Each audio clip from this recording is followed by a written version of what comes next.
Hello everyone, welcome to my YouTube channel. तो guys, जो मेरा वीडियो देखते हैं, मुझे सब्सक्राइब करते हैं, तो 22 तारीख से शुरू होने वाले श्रावण मास की आप सभी को ढेर सारी शुभकामनाएं।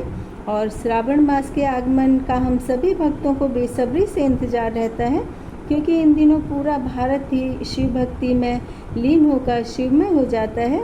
वैसे तो सभी भक्तों के लिए हर दिन ही भक्ति, श्रद्धा और पूजा पाठ का दिन होता है, लेकिन ऐसी मान्यता है कि शिव जी ने सृष्टि को बचाने के लिए समुद्र मंथन से जिस विष का पान किया था, तो उसकी वजह से उनका कंठ एकदम नीला हो गया था और उनकी देह आग की तरह ज्वलनशील हो गई थी।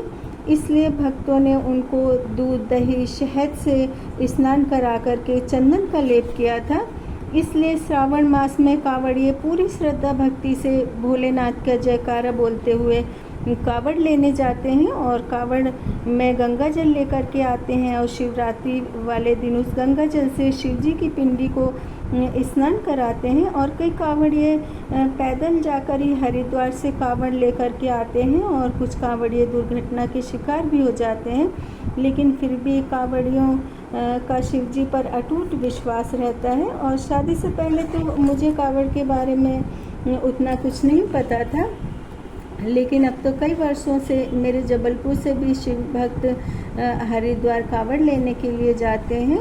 और जबलपुर में भी शिव जी के काफ़ी प्राचीन मंदिर हैं और जीसीएफ की गन गैरेज फैक्ट्री से थोड़ी ही दूर पर पहाड़ों पर स्थित एक बहुत ही प्राचीन मंदिर है, जिसको कि पाट बाबा मंदिर कहा जाता है। और यहाँ जो मंदिर के आसपास पेड़ लगे हुए हैं, तो वहाँ पर धागा बांध करके भक्त मानता मांगते हैं।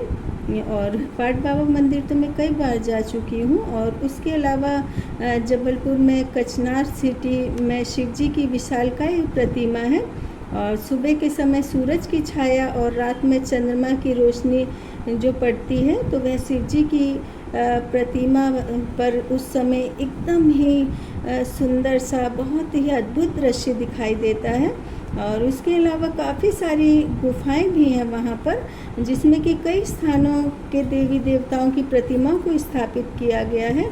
और गाइस, हम पूरे वर्ष शंकर जी की पिंडी पर जल चढ़ाते हैं और ओम नमः शिवाय मंत्र का जाप करते हैं। लेकिन ये जो श्रावण मास होता है ना, ये भक्ति और शक्ति मंत्रों के उच्चारण या श्रवण के लिए अत्यधिक फलदायी होता है, क्योंकि मान्यता है कि श्रावण मास में शिव जी धरती पर आते हैं और संपूर्ण सृष्टि के रचयिता शिव हैं, क्योंकि ओम शब्द से ही संपूर्ण सृष्टि की रचना हुई है। और ओम नमः शिवाय मंत्र का जाप करने से हमारे जीवन में आने वाली बाधाएं स्वतः ही समाप्त हो जाती हैं।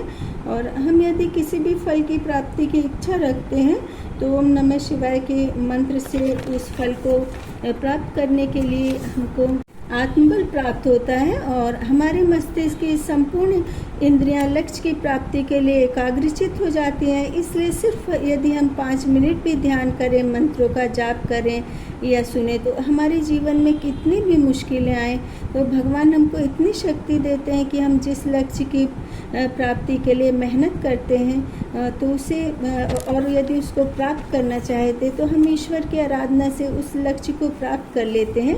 तो इसी तरह से सुविचारों का ऑडियो सुनने के लिए मुझे सब्सक्राइब करें।